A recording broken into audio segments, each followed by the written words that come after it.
What's up guys, it's Hydra here. Today we're going to talk about Town Hall 7 strategy.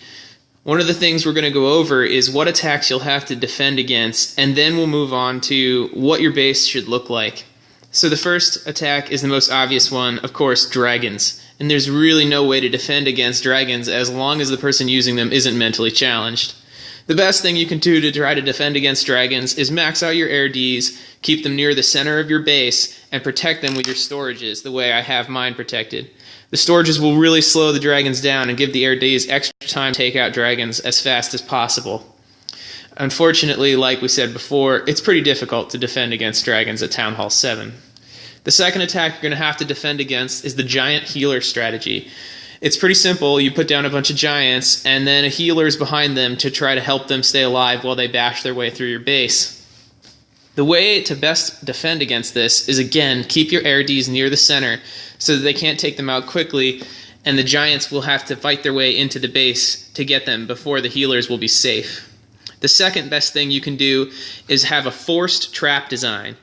What I mean is, have a spring trap that they can't possibly miss in between two defenses, or a giant bomb in between two defenses that they can't possibly go by.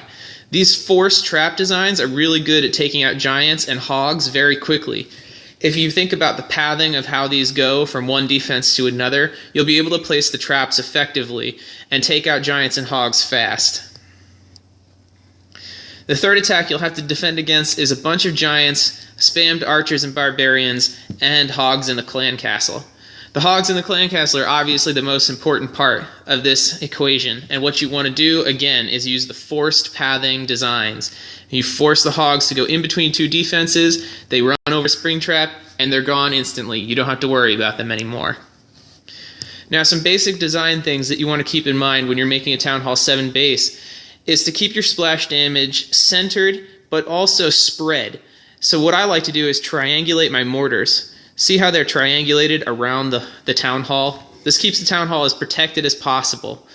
You do want to spread your splash out. I am missing a little bit here, but obviously it's because we don't have a third wizard tower, so there's really nothing we can do about that. I've spread my wizard towers, and I'm hoping that they will defend the town hall if something comes in from the left-hand side of the base. One of the last things you want to do is keep your defense even. You don't know which side an attacker is going to come from, so what you want to do is make sure you have defensive buildings pretty evenly spread throughout the entire base. I've got mine pretty much in a circle, even though it looks like a square. It's the best you can do. Supercell didn't do angles for us.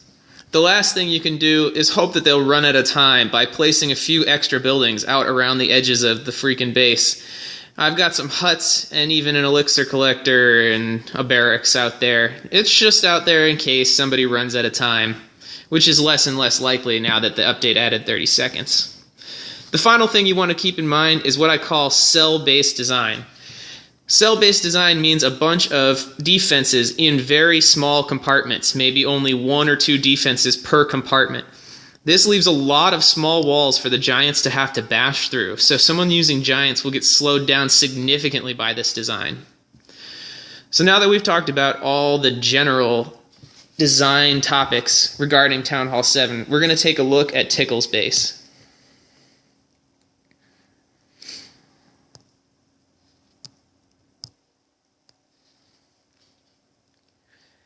So here's Tickle's Town Hall 7 war base.